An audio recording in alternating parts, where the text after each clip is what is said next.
তো তোমাদের সামনে সকাল থেকে আমি কোনো আপডেটই দিতে পারিনি, তার কারণ হলো আমার শরীরটা খুবই খারাপ।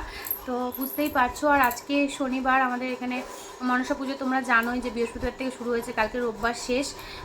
তো যাই হোক, এর জন্য সকাল থেকে আমি দিতে পারিনি, কারণ বাড়িতে অনেক লোকজন আসে আমার শ্বশুরের দিক দিয়ে, মানে শাশুড়ি মায়ের দিক দিয়ে না, শ্বশুর মশাইয়ের দিক দিয়ে অনেক আত্মীয় স্বজন আসে। তো ওই ঘরেই আজকে খাওয়া দাওয়া হয়েছে, আমি যে খেতে যাব সেটাও পারিনি। তো শাশুড়ি মা এসে আমাকে ঘরে দিয়ে গেছে, কারণ সত্যি কথা বলতে খুবই শরীর খারাপ ছিল আমার। মানে উঠতে ইচ্ছা করছে না, মনে বসে থাকি তো বসেই থাকি এরকম লাগছে, এতটাই দুর্বল, হয়তো চোখ মুখ দেখে বুঝতে পারছো। আর সোনা এখানে ব্যায়াম করছে, তো সোনা এখানে ব্যায়াম করছে বললাম, তো দেখাতে পারছি না যেহেতু কার্তিক একটু খালি গায়ে আছে, আর তোমাদের সোনাকে নিয়ে ব্যায়াম করাচ্ছে, তো সেই কারণে সামনের ঘরে তো ব্যায়াম করে জানোই। তো ব্যায়াম করাচ্ছে, ওর তো রুটিনটা চলেই যাচ্ছে না, রুটিনটা তো আর চেঞ্জ করলে হবে না। সকালে আমি ব্যায়াম করিয়েছি, বিকেলেও করায়, তো এইভাবেই চলছে।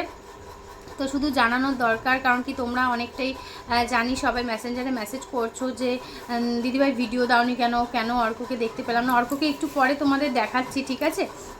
আর এটা বলার ছিল যে আজকে বাড়িতে অনেক লোকজন এসেছিলো, আর সত্যি বলতে আমারও শরীরটা ভালো নেই। তো চলো অর্ককে একটু দেখিয়ে দিই তোমাদের আগে। সরো সরো সরো, ওকে দেখাই একটু, তারপরে আবার ব্যায়াম করাও। সরো সরো।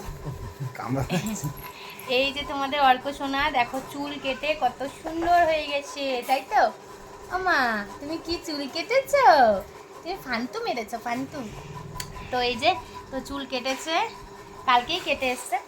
তো ঠিক আছে, অর্ক সোনাকে তোমায় দেখিয়ে দিলাম, আর ও হেঁচকি তুলছে ব্যায়াম করতে করতে, ওকে একটু জল খাইয়ে দিই, এটুকুনি জানানো ছিল। টাটা।